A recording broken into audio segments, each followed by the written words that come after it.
Bonjour à tous. Bonjour à tous. Oh, bonjour à tous, mais il n'y a personne qui se montre. Pourquoi vous n'osez pas vous montrer? Montrez-vous. Montrez-nous qui vous êtes. Bonjour Mélissa. Bonjour, Ah, bonjour. bonjour Mélissa, bonjour Eric. Ah, je vois un menton. Bonjour menton. Bonjour.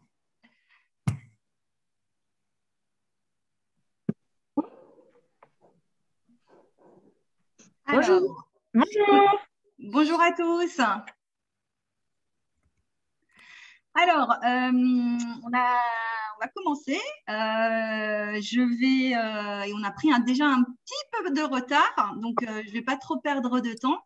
Alors, ravie de vous accueillir pour ce café digital. Aujourd'hui, nous allons passer une heure ensemble avec Michel, qui est conférencier international, fondateur de l'école de conférences professionnelles et cofondateur de la Journée de l'Audace. Alors, Michel, en quelques mots, c'est 20 ans de commerce international.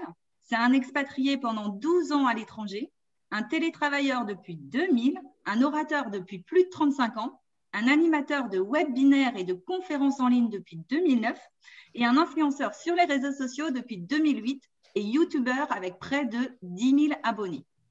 Est-ce que c'est juste, Michel? Attends, j'ai mes chevilles qui enflent. Tu en as tellement dit que je ne peux plus sortir de mes chaussures. Quand même, c'est un beau palmarès. Bah oui, oui, merci, merci. Oui, c'est ça. Ça prouve que je suis bien hyperactif. Donc, l'objectif de ce café, c'est de vous apporter des techniques sur comment vendre avec succès en toutes circonstances et bien sûr de pouvoir répondre à vos questions. Alors, on aura un petit chat. Vous avez la possibilité de poser directement vos questions dans le chat et on se laissera un petit peu de temps après la formation pour pouvoir répondre au mieux à vos questions. Alors, très rapidement, je vais vous présenter quand même qui est Interpro Formation, bien que vous devez nous connaître déjà. Donc, on est une équipe de 3 personnes et on a environ une quinzaine d'intervenants externes et on a 3 certifications qualité, donc Alliopi. Alors, notre organisme de formation a été créé en 2013.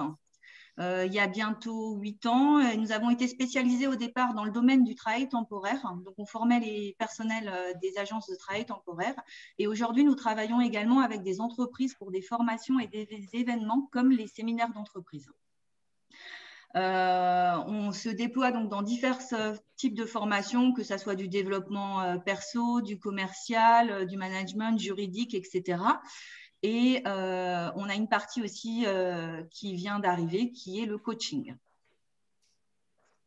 Alors, quelques chiffres pour Interpro, c'est plus de 360 entreprises et agences aujourd'hui. On a formé plus de 2500 salariés et on a une quarantaine de formations au niveau de notre catalogue, dont la formation que Michel propose, qui est Vendre sans vendre. Voilà pour mon petit speech. Je vais donner la main à Michel, qui va reprendre le relais pour nous faire part de sa formation sur Vendre sans vendre. Alors, on ne te voit plus à l'écran.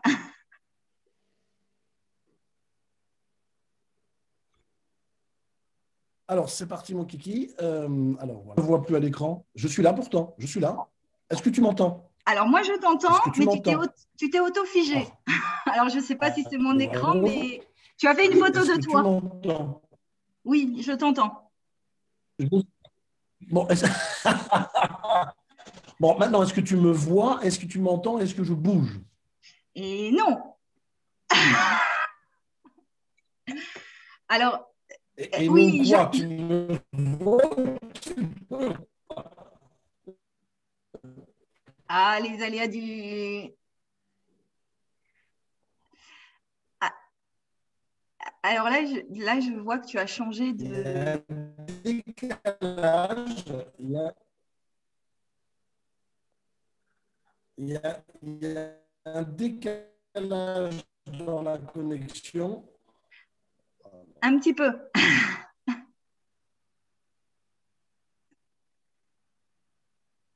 Alors, la prochaine café digital qu'on fera, c'est comment rester zen dans des situations gênantes.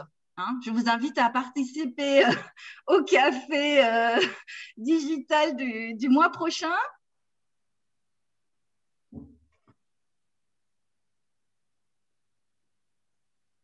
Bon, ben, on va voir. Hein. J'essaye de… Ah, nous avons perdu Michel.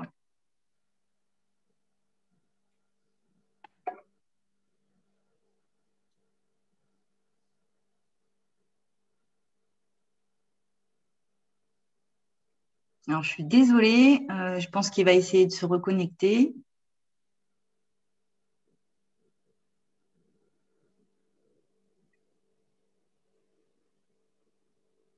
Je suis de retour. Est-ce que vous m'entendez cette fois? C'est parfait. Ok. Voilà, ça, c'est la technologie, ça fonctionne super bien. Et là, tu m'entends bien? Est-ce que tu me vois bien? C'est parfait. Ne bouge plus. Enfin, tu peux bouger, mais… Est-ce que tu m'autorises à respirer? Est-ce que je peux respirer? Oui, il vaut mieux. Voilà les amis, alors je suis content de vous rencontrer. Alors on n'a qu'une heure ensemble, du coup beaucoup moins, mais je tenais à vous remercier pour votre présence et surtout vous spécifier que ce que je vais vous donner là en moins d'une heure est une opportunité pour nous d'être en contact et de vous donner un échantillon de ma formation, parce que vous imaginez bien que ce n'est pas une formation qui se fait en 45 minutes, mais que je puisse vous donner déjà d'emblée du vrai contenu pour que vous puissiez sortir de ce rendez-vous déjà enrichi avec des idées. Je vais essayer de dédramatiser parce que quand on dit vendre sans vendre, ça peut être bien présomptueux comme promesse, mais c'en est une. Comme l'a dit Laetitia très justement, j'ai été commercial pendant plus de 20 ans et je n'ai jamais eu l'impression de vendre. Et donc, tout ce que je vais vous donner aujourd'hui comme astuce est issu non pas de haute école de commerce, mais est issu de ma propre expérience à succès et qui a fait que j'ai été un commercial de haut niveau et souvent élu le meilleur commercial de la multinationale. À nouveau, je ne détiens pas la vérité. Ce que je vais partager avec vous, c'est ce qui fonctionne avec moi et avec beaucoup d'autres qui mettent ça en application. Ce que je vous expose aujourd'hui est démontré et prouvé par différentes recherches et études scientifiques, et entre autres des études cognitives, comment on peut à la limite, littéralement entrer dans le cerveau ou dans le cœur des gens, des acheteurs, de nos interlocuteurs. Ceci n'est pas de la manipulation, mais une façon très appropriée de savoir comment les uns et les autres fonctionnent pour pouvoir mieux vendre. Donc, ce n'est pas de la manipulation. Apprendre à connaître l'autre, c'est surtout apprendre à se connecter avec ce qu'il est. Et pour éviter d'être seul sur sa propre île, on va essayer de rentrer sur l'île des autres. Voilà, donc à nouveau, je vais peut-être aller très vite, mais c'est pour que vous puissiez avoir du contenu. Et j'aimerais aussi vous pousser un petit peu à la réflexion. Vous voyez ici à l'image qu'il y a un paquet cadeau parce que selon moi, vendre, si pour beaucoup de gens c'est une horreur, en tout cas pour moi, c'est une opportunité d'offrir un cadeau à mes prospects ou à mes clients. Est-ce que ce que vous vendez, que ce soit un produit ou un service, est-ce que vous faites un cadeau à votre interlocuteur? Et c'est déjà avec cette première démarche un peu provocatrice, j'en ai bien conscience, que j'ouvre l'horizon de votre esprit que vendre, c'est peut-être bien plus qu'une transaction.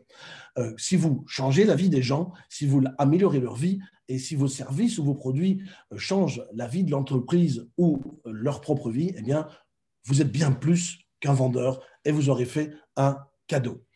Première question que j'aimerais vous poser, alors je ne vais pas faire un tour de table, mais que vous vous posez et que vous répondez pour vous-même. Quel type de commercial aimeriez-vous vous-même avoir face à vous? Parfois, on ne se rend pas compte, mais on est bien pire commercial que ceux qu'on rencontre et parfois bien meilleur commercial que ceux qu'on rencontre. Et on sait très bien, parce que nous sommes nous aussi des acheteurs, quel type de commerciaux nous touche plus que d'autres et pourquoi.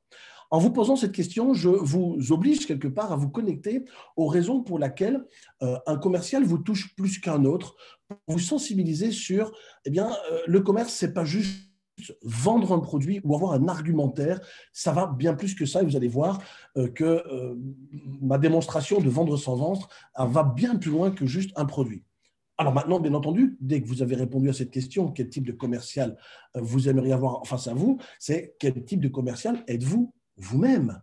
Alors peut-être l'êtes-vous, peut-être pas, mais si vous êtes ici, c'est que ça vous intéresse, donc ça vous touche de près ou de très près. Quel type de commercial pensez-vous être en toute objectivité, en toute honnêteté? Alors, j'espère que ce que vous allez entendre aujourd'hui va confirmer que vous êtes un bon commercial, ou en tout cas, va vous confirmer qu'il est moyen de développer des méthodes différentes pour pouvoir vendre avec beaucoup plus de succès, beaucoup plus de plaisir. Moi, j'adore parler de plaisir, j'adore parler de bonheur. Vous allez voir, on va même parler d'amour.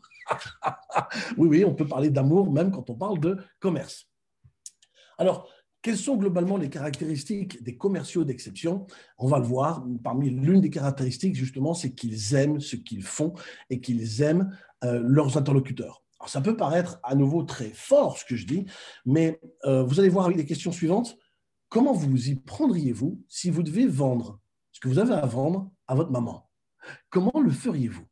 En vous posant cette question, et je le concède, hein, c'est une question très provocatrice, mais bien souvent, quand on est vendeur, j'ai rencontré énormément de vendeurs, beaucoup m'ont fait des confidences, ou même sans confidence, je les ai observés, vendent et rentrent dans une posture de vendeur, et c'est là où le fameux cliché du vendeur menteur survient, c'est que quand vous rentrez dans une posture différente que ce que vous êtes vous réellement, eh bien, vous allez vous tromper très probablement. Donc, pour vous connecter à ce que moi j'ai envie de vous partager et pour vous aider à comprendre que on peut vendre sans vendre, c'est si vous aviez ce que vous avez à vendre aujourd'hui, vous devriez le vendre à votre propre famille, comment vous y prendriez-vous? En répondant à cette question, je peux dire que le rendez-vous d'aujourd'hui est fini, vous avez tout entre vos mains. Non, mais j'ai beaucoup plus à vous donner, bien entendu. Mais alors, je ne sais pas si vous avez déjà envisagé de répondre à cette question, mais pour moi, elle est absolument fondamentale parce que la réponse contient aussi des éléments de confiance. S'il y a bien un point dans lequel nous devons nous améliorer en tant que commerciaux, en tant que vendeurs, c'est d'avoir la confiance de nos interlocuteurs. Or, on vit à une époque où, comme nous sommes bombardés d'informations, nous rencontrons beaucoup de clients qui connaissent parfois mieux les produits que nous-mêmes et on a plutôt tendance à… je suis en conférence, merci. On a plutôt tendance à vouloir trop en faire et cette posture de vendeur qui est attachée souvent à de la performance ou à des relations financières, eh bien, on se trompe. Donc, comment vous y prendriez-vous si ce que vous avez à vendre, c'était pour votre maman? Alors, il y a deux stratégies de vente, vous les connaissez peut-être. Il y a le push, c'est-à-dire que vous allez pousser la personne à vendre, ou il y a le pull, c'est de la tirer vers vous. Et c'est ce qu'on va aller chercher de faire, c'est comment peut-on attirer comme un aimant les faveurs de l'acheteur ou du prospect. À nouveau, je reviens avec cette notion de cadeau. Je vous mets dans un état d'esprit, hein, c'est vraiment, je vous fais rentrer dans un mindset, ce mindset du vendeur qui fait vraiment un cadeau à ses prospects. Premièrement, si vous pensez que vous vendez à de la famille, à votre proche, à votre maman, hein, parce que la maman, c'est tellement proche, et si vous voulez effectivement penser que ce que vous vendez est un cadeau, comment vous y prendriez-vous autrement que ce que vous faites aujourd'hui? Alors peut-être vous le faites déjà comme ça, j'en sais rien. On le verra tout à l'heure quand on aura l'occasion d'échanger, mais ça vous met déjà dans une disposition d'esprit qui vous permet et qui actionne les fonctions du cerveau, qui sont des fonctions plutôt positives, qui sont plutôt liées aux fonctions du bonheur, où vous allez générer du bonheur chez vous et chez les autres. Vous allez sécréter les hormones du bonheur et forcément, vous allez sourire et vous allez émaner cette notion du bonheur. Et certains parleront d'énergie, de vibration, d'aura. Moi, je parlerai tout simplement de cerveau à cerveau ou de cœur à cœur, peu importe, mais votre attitude va changer si vous vendez à votre maman et si vous lui faites un cadeau. Voilà. Donc, ce qui est important, c'est arrêter de vendre pour vendre, arrêter de vendre pour la performance et surtout de susciter la curiosité en posant des questions. Et ça, c'est probablement la clé la plus puissante que je peux vous offrir aujourd'hui, on va le voir dans quelques instants, c'est qu'un excellent vendeur écoute beaucoup plus qu'il ne parle. Il faut que vous arriviez à créer l'envie d'en savoir plus. J'ai rencontré beaucoup trop de commerciaux qui voulaient tellement en faire qu'ils n'ont pas laissé un instant une fraction de seconde à l'interlocuteur ou au prospect de pouvoir placer un mot. Rien n'est pire que ça, parce que la personne est là, elle vous écoute, elle s'ennuie profondément, elle a juste envie que vous arrêtiez de parler. Vous connaissez ces argumentaires au téléphone qui vous parlent et vous savez qu'ils ne vous parlent pas, mais qu'ils sont en train de lire un argumentaire. Vous avez peut-être même essayé de poser des questions complètement hors propos et on vous répond complètement à côté de la plaque parce qu'on ne vous écoute même pas. Mais ça, ce n'est pas qu'au téléphone, on en voit aussi en physique, c'est qu'ils sont tellement dans leur argumentaire de vente qu'on n'écoute plus. Et là, vous êtes déjà foutu, vous êtes grillé. Autre principe fondamental qui est aussi lié aux sciences cognitives et à la psychologie positive, c'est le fait de choisir, de vraiment accentuer, vous êtes vous-même le vecteur de ce message où vous allez faire comprendre à votre client qu'il va choisir quelque chose. Ce qu'il faut absolument éviter, c'est de donner l'impression à votre client que vous avez forcé la vente, il va en sortir frustré et vous aurez déjà raté beaucoup de choses. Il n'y a rien de plus puissant que de laisser le choix aux autres. Et quand je parle de sciences cognitives, il est démontré aujourd'hui par les neurosciences que quand nous avons un choix, si même vous avez une corbeille de fruits, par exemple, et c'est ce qui est expliqué effectivement dans cette étude de neurosciences qui a été faite à l'Institut, à l'Université de Londres, vous laissez le choix des gens dans une corbeille à fruits, vous leur présentez une corbeille à fruits, vous avez des pommes vertes et elles sont toutes vertes. Si vous prenez la pomme et vous la donnez, elle n'aura jamais autant d'impact que si vous présentez la corbeille à fruits et vous demandez à la personne de choisir soi-même la pomme. A priori, elles sont toutes les mêmes, mais le fait d'avoir soi-même choisi, votre cerveau va avoir l'impression que la transaction vient de vous et vous prendrez beaucoup plus de plaisir. Et c'est dans ce sens-là que j'ai envie de vous mener et que la formation va dans ce sens également, vous aider à actionner ces leviers qui ne sont pas des leviers de manipulation mais d'influence. Je vais tout à l'heure faire le distinguo entre manipulation et influence, surtout attaché et lié à votre intention sincère de faire plaisir à votre client. Eh bien, si vous arrivez à susciter l'intérêt de votre client, qu'il choisit et a l'impression d'avoir choisi son produit, il en sortira toujours satisfait et la responsabilité lui incombe puisque c'est lui qui a choisi. Le client est libre de choisir, c'est surtout pas à vous de décider pour lui. Donc, c'est ce que je dis toujours cette fameuse étude s'appelle, vous pourrez chercher ça sur Internet, vous mettez dissonance cognitive, le fait de laisser le choix entre plusieurs options et que vous le laissez à votre client, eh bien, ça va lui permettre effectivement d'être convaincu qu'il a fait le bon choix, mais vous êtes le vecteur qui va aider votre client à choisir lorsqu'il ne peut pas. Parce qu'il n'y a rien de plus inconfortable pour les gens. Vous connaissez cette situation. Vous avez deux choix équivalents et vous ne pouvez pas faire deux choix. Et c'est très inconfortable. Et c'est là où vous intervenez. Vous intervenez là pour comprendre quel est le blocage de votre client par l'écoute et le questionnement pour que vous puissiez l'aider à faire son choix. Et vous voyez, la démarche est déjà différente. Je ne parle déjà même plus de vente. Donc, ce qui est important, c'est que vous appreniez à faire vivre une expérience à vos clients, à l'aider à visualiser sa vie. J'extrapole, mais après avoir fait son choix, laissez le client parler et pourquoi le client aurait intérêt à acheter ce qu'il a acheté. Et demandez-lui lui-même, ce n'est pas à vous à le dire. Posez juste la question. Imaginez que vous achetez ce produit, qu'est-ce que ça changerait pour vous?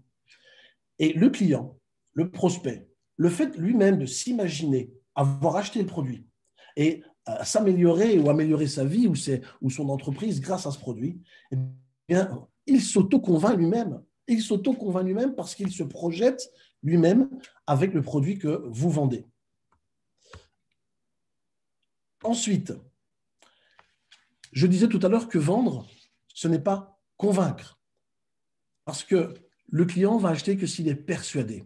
La différence entre le pouvoir de conviction ou le pouvoir de persuasion, c'est que le pouvoir de conviction va parler de cerveau en cerveau, c'est de rationnel à rationnel. Alors parfois, vous aurez besoin de ça, bien entendu.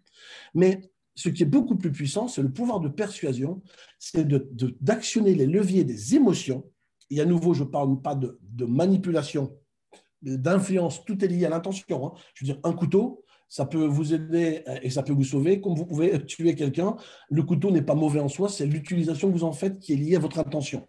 Donc, ce pouvoir de persuasion, c'est un pouvoir qui est lié à l'émotion.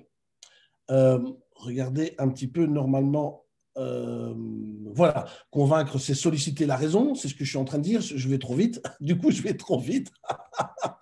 Et persuader, c'est solliciter l'émotion. Donc, je vous laisse noter, hein, je vois que certains d'entre vous notent, mais ce n'est pas Bénédicte, c'est très bien, j'aime bien quand il y a des bons élèves dans la classe. Donc, et ça, c'est vraiment important, c'est une notion que vous devez comprendre, c'est que vous devez être dans le pouvoir de persuasion. Normalement, là, tac, tac, je voulais... voilà, donc toujours cette notion d'aide, hein, comment vous allez aider votre client à mieux comprendre vos produits et services. Et faites-leur vivre une expérience, ça, je viens d'en parler. Et cette expérience, vous voulez la lui faire vivre pour une bonne et simple raison, c'est que en demandant à vos clients d'aller creuser dans son imaginaire, de lui demander en quoi ce produit ou ce service va l'aider, il va se raconter une histoire. Et là, il y a un pouvoir extraordinaire, c'est le pouvoir du storytelling. On aime tous raconter des histoires, on aime tous en entendre et on aime tous se projeter. Imaginez, si moi demain je dois vous vendre du rêve pour partir en vacances, surtout maintenant en pleine période de crise sanitaire, je vous demande d'imaginer vos plus belles vacances, eh bien votre cerveau, comme lui ne fait aucune différence entre ce que vous vivez et ce que vous vous évoquez, eh bien va sécréter les hormones du bonheur ou du stress, ça dépend ce que vous voyez, hein, en même temps. Et le fait de vivre cette expérience et ce pouvoir de visualisation, et ça c'est vraiment le propre de l'être humain, ce que les animaux ne peuvent pas faire, c'est qu'on a un pouvoir de projection et le fait de se projeter vers quelque chose de meilleur, eh bien, vivifie justement ces hormones du bonheur et ça va vous pousser à dire « Waouh, c'est génial, c'est ça que je veux et c'est de ça dont j'ai besoin. » Regardez.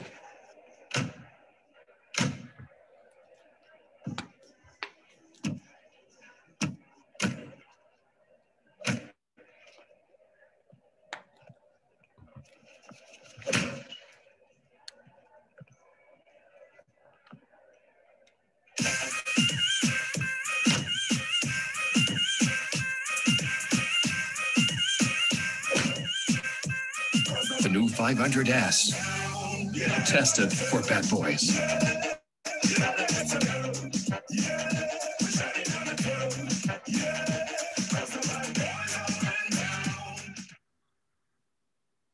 Alors, que s'est-il passé ici? Est-ce que Fiat a vendu leur voiture? Clairement non. Est-ce que Fiat a vanté toutes les qualités de la voiture? Clairement non. Est-ce qu'ils ont commencé à sortir toutes les spécificités techniques du moteur, de la sécurité passive, de la sécurité active? Clairement non. Fiat nous a raconté une histoire et on a vu que les ingénieurs, en fait, testaient la voiture dans une situation de vie. Au travers de ce clip publicitaire, cette marque vous a raconté une histoire qui vous touche. Et au fond, il y a quelque chose qui est extraordinaire, c'est qu'en regardant cette vidéo, vous avez ressenti des émotions. Tantôt, vous avez souri, que vous ayez aimé ou pas, mais cette vidéo ne vous a pas laissé indifférente. Voilà comment on peut vendre sans vendre parce que vous vous connectez à ce produit. Regardez la suivante.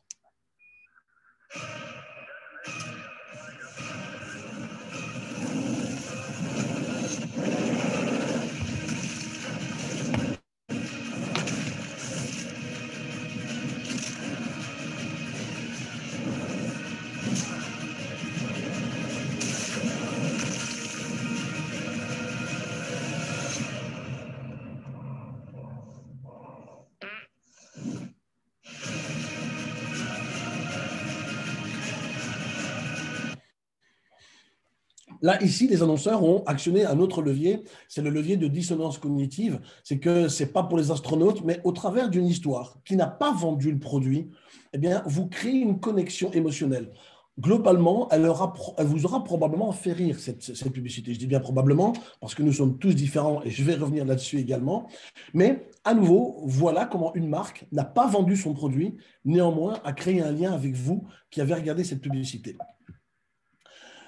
Donc, laissez-moi vous donner 17 habitudes à développer pour vous aider à apprendre à vendre sans vendre. À nouveau, je le rappelle, Je ne détiens pas la vérité, mais ce que je vous donne ici est avéré par ma propre expérience et celle que j'ai enseignée à tous les autres et fonctionne à tous les coups. Alors, je l'ai dit tout à l'heure, première habitude à avoir, c'est d'apprendre à aimer ce que vous faites. Alors, il se peut très bien que ce que vous le faites pour des raisons alimentaires. Certes, vous avez probablement vos raisons de faire ce que vous faites, c'est vrai. Néanmoins, essayez de vous connecter et de chercher les avantages pour lesquels vous faites ce métier. Il y a probablement des raisons pour lesquelles vous avez négocié avec vous-même à faire ce que vous faites. Mais que vous ayez choisi ou que vous sentiez que vous n'avez pas le choix de faire ce que vous faites, apprenez à aimer ce que vous faites. Apprenez à aimer ce que vous faites pour que vous puissiez vous connecter avec ce bonheur de pouvoir vendre. Si c'est pour vous une douleur permanente, vous pouvez quitter cette formation, ce sera vraiment une autre séance à faire avec vous. Voilà, mais aimer ce que vous faites, c'est vraiment extrêmement important. Ensuite, aimez vos clients. Ouais, je sais, je vous ai dit que je viendrais provoquer, mais je n'y peux rien, je suis comme ça. Voilà, Lydie pourrait le confirmer, Laetitia pourrait le confirmer, Graciela, j'adore provoquer, mais voilà, comment on peut changer les gens si on ne les provoque pas un tout petit peu, mais aimez vos clients. Tout à l'heure, je parlais de votre maman. Hein, reconnectez-vous un petit peu à ça. Alors, je ne dis pas qu'il faut sauter dans le cou de tous vos clients, ce n'est pas ça non plus, mais c'est un état d'esprit, c'est une attitude. Est-ce que vous aimez voir vos clients? Est-ce que vous considérez que vos clients sont là et que vous êtes là pour les aider? Ensuite, aimez aussi vos partenaires. D'accord? Parce que sans eux, vous ne pourrez probablement pas faire le business que vous faites aujourd'hui. Et puis, je n'irai pas jusqu'à dire aimez vos concurrents, mais au moins respectez vos concurrents. Ça aussi, ce n'est pas marqué dessus, mais je vous le dis quand même. Mais respectez aussi vos concurrents parce que sans eux, vous ne serez peut-être pas là non plus. Vous n'aurez peut-être pas aussi ce défi que vous avez dû surmonter, qui a fait l'entreprise que vous êtes aujourd'hui et qui fait que vous êtes unique. N'oubliez pas que s'il n'y avait pas d'opposition dans ce que l'on fait, eh bien, on n'aurait pas toutes ces créativités qui nous permettent d'être différents des autres. Ensuite, connaissez vos produits et services, bon sang. Je rencontre trop de commerciaux qui font face à des clients qui en savent plus qu'eux. Ça ne devrait pas exister. Alors, c'est le monde dans lequel on vit aujourd'hui, mais vous devez en connaître plus que vos clients. Ensuite, soyez toujours positif. Alors, quand c'est toujours positif, c'est quand un client, par exemple, vient fâché, sachez faire la différence et vous déconnecter. Quand un client vient fâché, ce n'est pas forcément contre vous, sauf si c'est vous qui avez foiré. Mais globalement, ce n'est pas souvent à cause de vous que les gens et les clients seront insatisfaits, mais restez positif. Détachez-vous et lâchez prise par rapport à une éventuelle agressivité que vous pourriez avoir d'un client insatisfait. Ce n'est pas vous qui le critique, c'est le produit. Ce n'est pas vous qui le critique, c'est un process. Ce n'est pas vous qui le critique, c'est peut-être l'entreprise. Alors certes, vous la représentez, mais ce n'est pas vous personnellement. Et en toutes circonstances, et ça c'est ce que les Américains savent faire, c'est de rester positif. Alors, on pourrait parler longuement et polémiquer longuement sur le client est roi, oui, mais vous êtes l'empereur, peu importe, ça c'est vous qui voyez, mais quoi qu'il arrive, si vous restez vous-même dans la positivité, vous avez le levier sur lequel vous avez plus de puissance que votre interlocuteur. Et là, il y a un point très très important, c'est d'être à l'écoute. Je vous le disais tout à l'heure, moi quand j'ai vendu, je passais plus de temps à écouter et à poser des questions que de parler. Michael Aguilar, qui est un ami à moi, qui est aussi auteur best-seller de différents ouvrages sur la vente et la performance de la vente, lui-même confirme ce que je dis. Les meilleurs vendeurs de France sont ceux qui posent des questions ouvertes, pas fermées, hein, ouvertes. Je rappelle que les questions ouvertes, ce sont celles dans lesquelles le client est obligé de dire quelque chose autre que oui et non. Quand je voulais vendre quelque chose, ce que je faisais, c'était de m'efforcer à connaître le besoin de mon client. Parce que si vous connaissez le besoin du client, vous l'écoutez, vous allez savoir que ce que vous allez à vendre correspond à ce dont il a besoin. Laissez parler plus le client que vous. Ne tombez pas dans le piège à penser que vous devez tout dire au client et le convaincre. Là, vous êtes dans le rationnel. Vous devez le persuader et ce pouvoir de persuasion se passe dans l'écoute. Passez plus de temps à écouter que parler. Je me souviens que, alors moi je travaillais dans le monde de l'automobile, je vendais des pneus. Moi ce que je faisais par exemple, vous imaginez bien les garages, on a tous des voitures, vous êtes dans un garage, eh bien je n'allais pas directement chez le client. je faisais d'abord un tour dans le garage pour voir la marque de pneus, le nombre de pneus qu'il y avait. En regardant la marque de pneus, eh bien, les marques de pneus qu'il y avait, je savais chez qui il achetait. En regardant la quantité de pneus, eh je savais à peu près quelles conditions il avait. Et avant d'avoir négocié quoi que ce soit, en jetant un œil et en m'intéressant sincèrement au client, j'avais déjà des armes qui me permettaient de savoir avec quel type de produit je pouvais venir. Ensuite, j'allais chez le client et je lui demandais ce dont il avait besoin. Je lui demandais de parler de son entreprise. Je lui demandais même de parler de la création de son entreprise. Je lui demandais même de me parler de sa vie privée. Peu importe. Mais quand le client se sent valorisé à ce point d'être écouté et compris, vous l'avez compris, ça arrive à chacun d'entre nous, vous n'aurez plus qu'à parler quelques minutes et ce que vous aurez à dire sera tellement juste et correspondra tellement aux besoins de votre client que vous n'avez plus besoin de vendre. Ensuite, vendre, c'est donc écouter, et si vous avez écouté, vous allez aider votre prospect, votre client. C'est vraiment une démarche. Face aux objections, comme je le disais tout à l'heure, ou à la colère, considérez ces objections comme des feedbacks de ce que le client a besoin. Un client fâché, c'est un client qui s'est trouvé face à quelque chose dont il n'avait pas besoin ou une déception. Donc, si vous changez votre perception de cette objection, concentrez-vous sur, OK, pourquoi il a une objection? Qu'est-ce qui vous chiffonne, monsieur? En quoi cela ne correspond pas? Continuez à poser des questions. Et en posant des questions, essayez de comprendre pourquoi votre client n'est pas satisfait ou émet des objections. Considérez ça comme des feedbacks qui vont vous aider à mieux vendre juste après, ou en tout cas à comprendre pourquoi le client se met dans cet état-là. Ensuite, à nouveau, c'est lié à cette notion de confiance, vous devez admettre que vous ne savez pas tout. Vous ne savez pas tout. Et ne dites pas que vous savez et ne racontez pas n'importe quoi. Le client, de toute façon, aujourd'hui, on vit à l'ère où on googlise n'importe quoi et la vérité sortira tôt ou tard. Donc, admettez que vous ne savez pas. En revanche, dites au client que vous allez revenir, que vous allez lui expliquer, que vous allez l'appeler, que vous allez lui envoyer un email. Passez un engagement avec votre client que si vous n'avez pas la réponse, vous allez la lui donner, que ce soit dans 5 minutes ou dans la journée, mais vous allez la lui donner. Et c'est là où vous allez apprendre à être vous-même un coach. Vous êtes là pour donner des conseils. Vous voulez faire plaisir. Vous savez, la notion du cadeau. Si vous voulez faire plaisir à votre client, vous allez bien plus que vendre. Vous allez probablement le conseiller. Moi, je me souviens de clients qui m'appelaient pour me demander des conseils. Je n'avais rien vendu après ce conseil. Parfois, je restais 10 minutes avec un client pour faire de la pédagogie avec mon client, pour même lui apprendre le produit avec mon client. Mais le client, lui, était reconnaissant. J'ai fait de la pédagogie, je lui ai donné des conseils. Et vous savez quoi? La première personne à qui il pense pour venir acheter le produit, ce sera probablement vous, bien plus que quelqu'un qui n'aura pas pris le temps de le conseiller. Ne pas toujours chercher en permanence à vouloir vendre derrière un appel, parce que parfois c'est une vente douce, une soft sales. Vous avez vendu sans le savoir. Si ce n'est pas aujourd'hui, c'est peut-être dans un second temps. Je le disais tout à l'heure, soyez mieux informés que vos clients. Je ne vais pas m'éterniser là-dessus aujourd'hui. Soyez honnête. Hein, voilà, j'ai pris encore effectivement une photo qui est clivante. Hein. Soyez honnête. Soyez honnête. Moi, je me souviens, alors je sais que ça peut choquer certaines personnes, mais moi, j'étais multicarte, je vendais plusieurs marques de pneus. Et donc, j'avais ce loisir et cette liberté de pouvoir dire qu'une marque était moins bonne qu'une autre.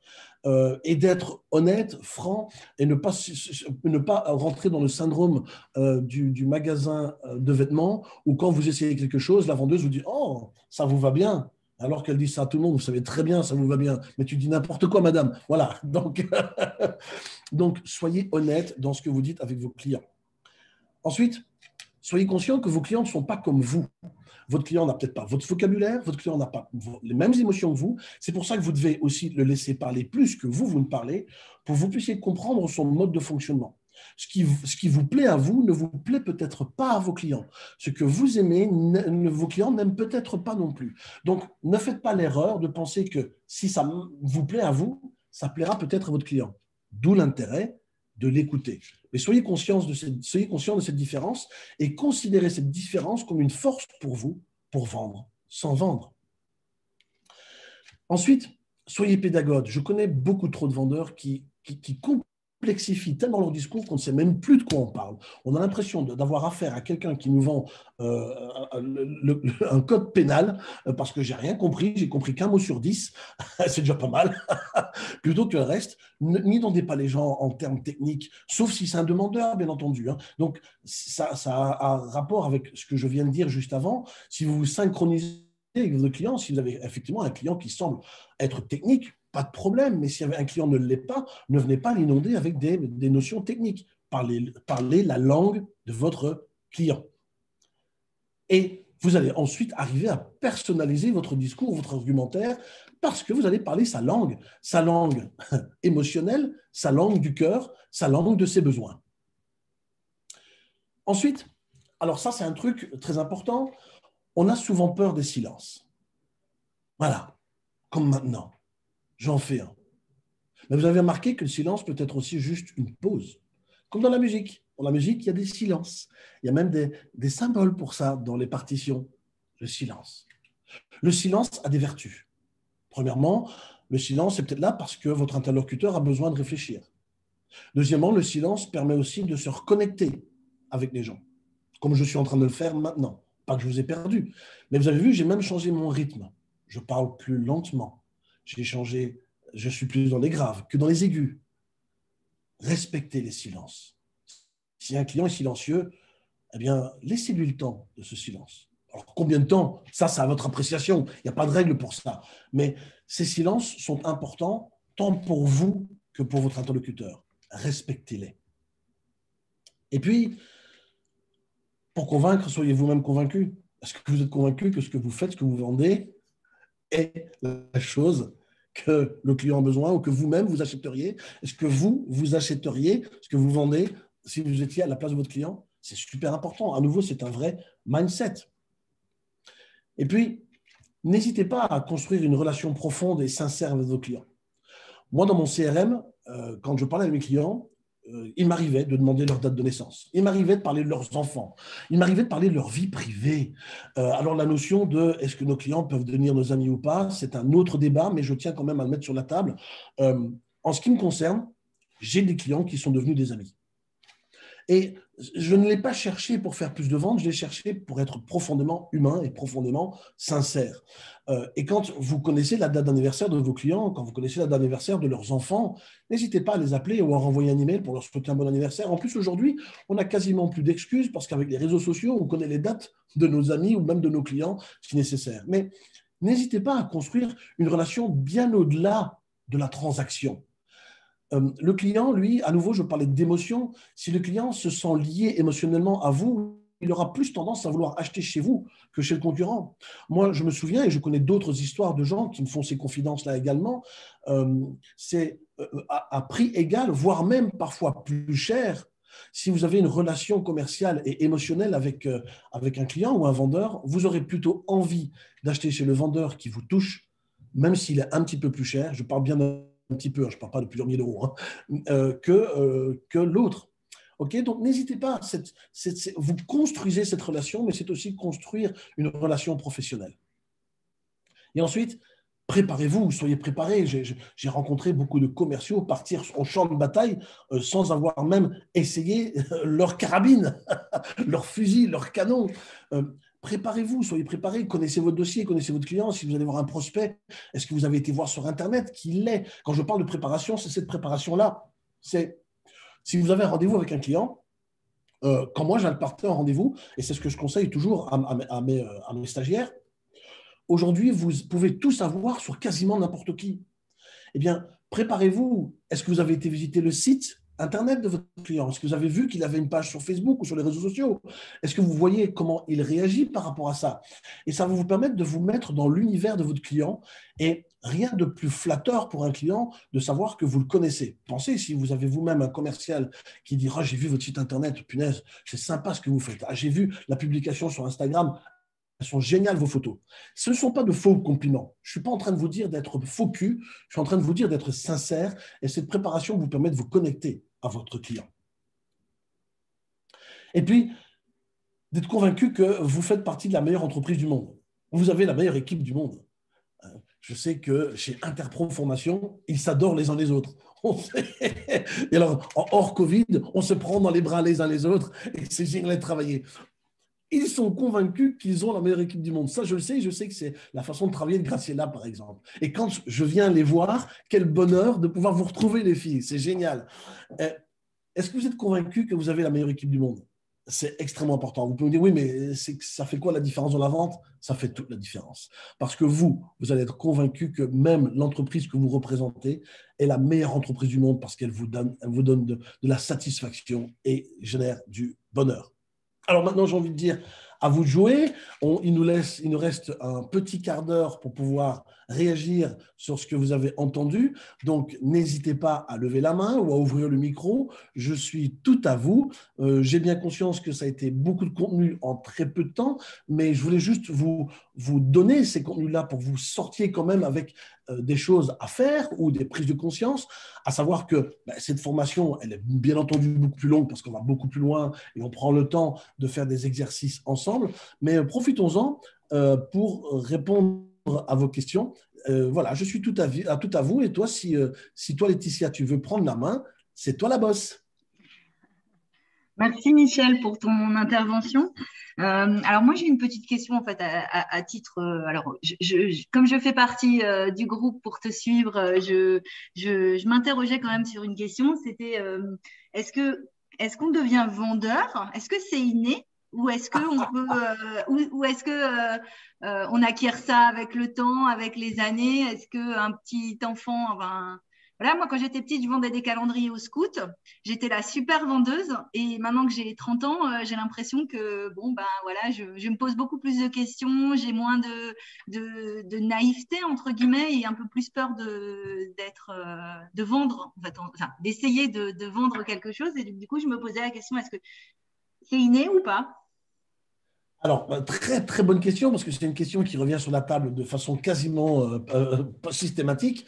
C'est une question qui a des réponses. Mais avant d'y répondre, Laetitia, quand tu vendais tes calendriers de scouts, parce qu'aujourd'hui, tu penses, j'ai perdu un petit peu de naïveté, maintenant, je vais te poser une autre question, Laetitia, et ça va servir à tous ceux qui nous regardent.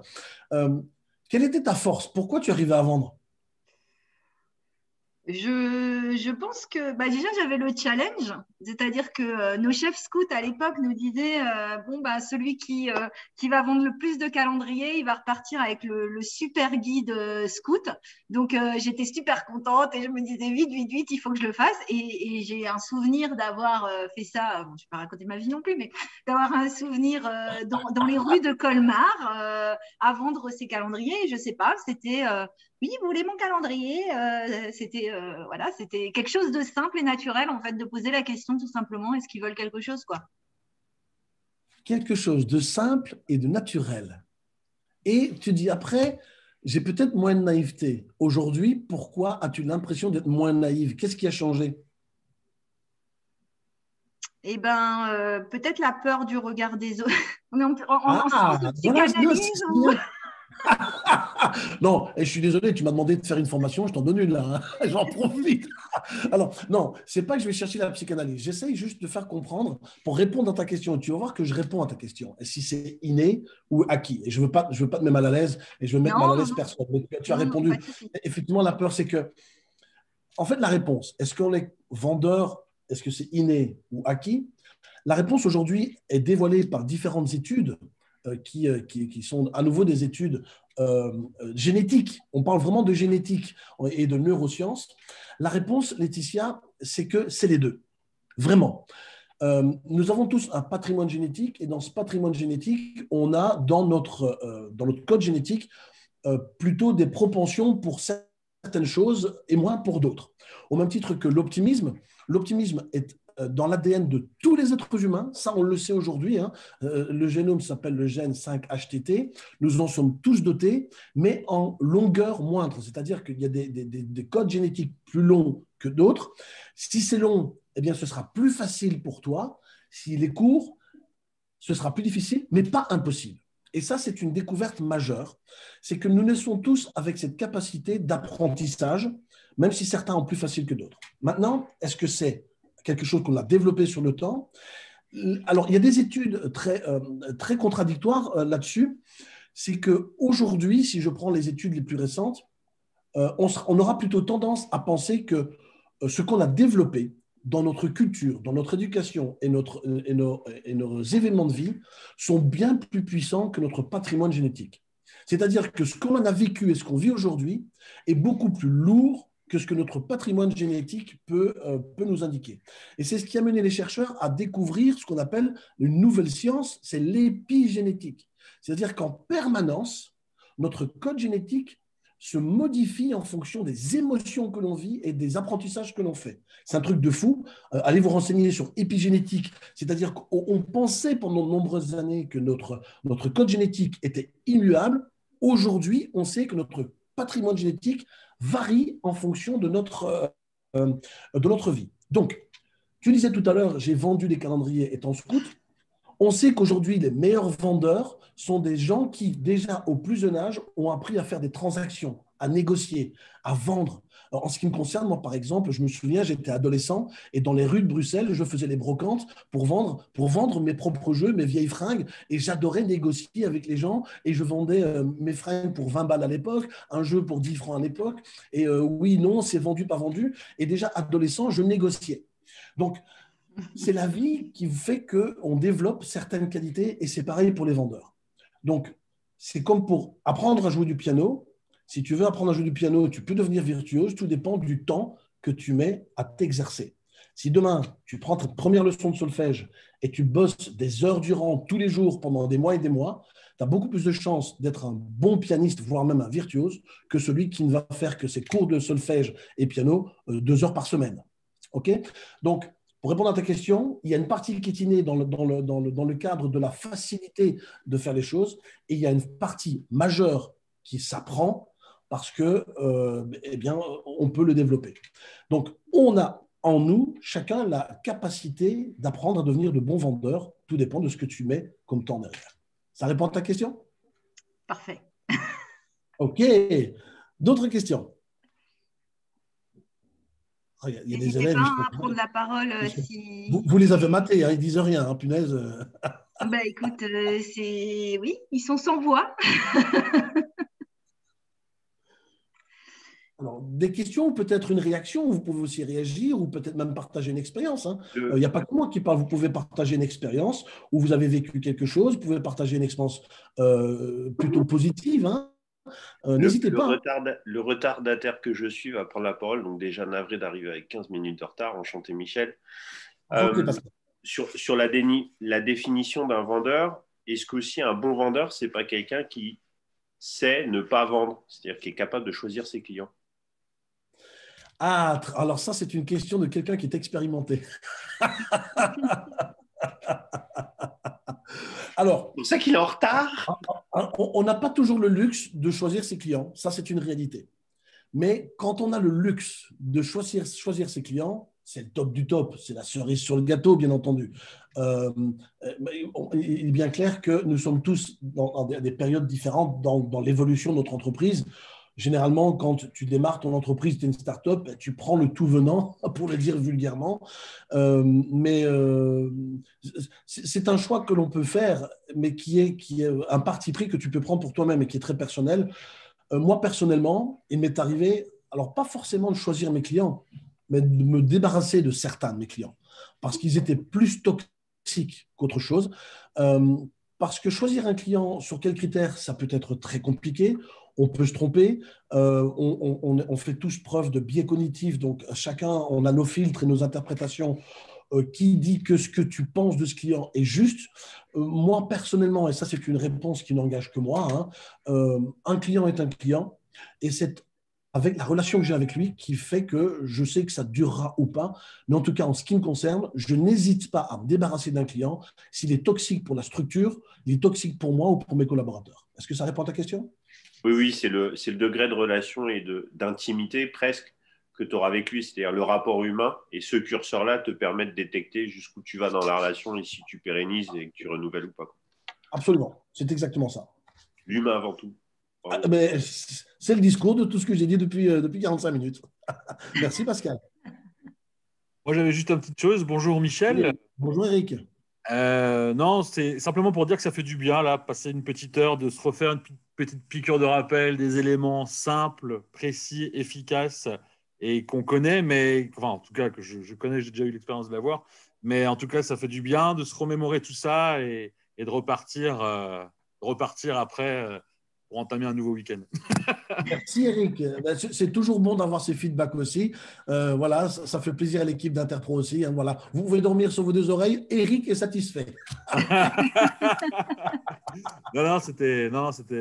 Ça permet de se Chouette. remettre de nouveau un petit peu dedans là de recibler certaines bases simples en fait compte sur les relations humaines, c'est ça, quoi. Exactement. Pour moi, la vente, En fait, hein. c'est ce qui me passionne dans la vente. En fait, c'est l'humain. Moi, ce qui me passionne, c'est la relation. Et pour moi, la vente n'est que le résultat de la relation que tu as réussi à construire avec ton client. C'est ça, exact. Merci. Mais tout plaisir est pour moi, Eric. Michel, dans ton expérience, je ne sais pas si parce que comme j'ai du retard, hein, j'ai dû rater des informations, mais est-ce que pour toi, un bon vendeur, c'est aussi potentiellement un bon manager ou c'est deux mappings complètement différents? Oui, la question est complexe parce que je le sais par expérience, tu peux avoir un excellent homme de terrain qui peut devenir un manager épouvantable. C'est effectivement, comme tu l'as dit, tu as utilisé le mot de mapping, moi je dirais câblage. Les câblages ne sont pas les mêmes, les enjeux ne sont pas les mêmes. Il y a des gens, moi quand j'étais manager, que j'ai consciemment laissé sur le terrain, alors que c'était des gens absolument brillants, et j'ai préféré laisser ces gens devenir des mentors pour d'autres commerciaux, plutôt que de les mettre au poste de manager parce qu'ils n'avaient pas le bagage pour être manager avec les enjeux qu'il y avait. Donc, à mes yeux, un excellent commercial n'est pas forcément un bon manager et vice-versa d'ailleurs, hein. Un bon manager n'est pas forcément un très bon commercial non plus. Mais il arrive effectivement que d'excellents commerciaux sont aussi d'excellents managers. Mais voilà, c'est pas une règle. Voilà, c'est pas parce que tu vends bien que tu sauras diriger des équipes derrière. Ça, c'est par expérience à nouveau.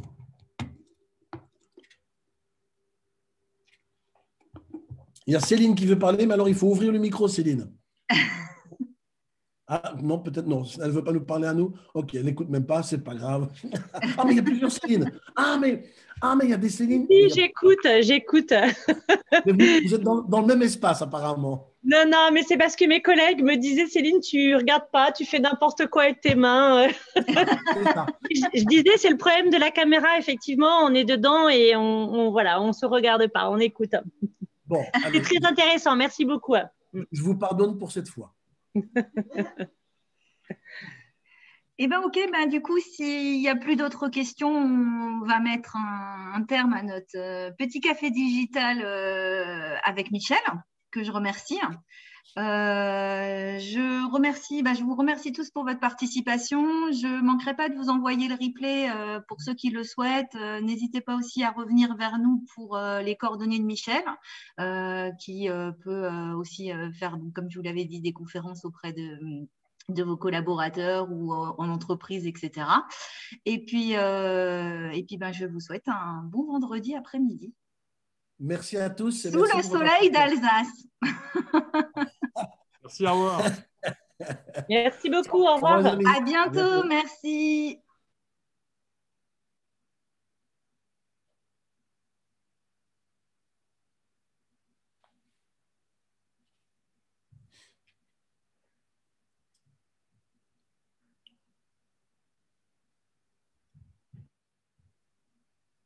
Ça va, Michel? Ça va très bien. Bon, moi, je vais devoir malheureusement te laisser parce que dans 20 minutes,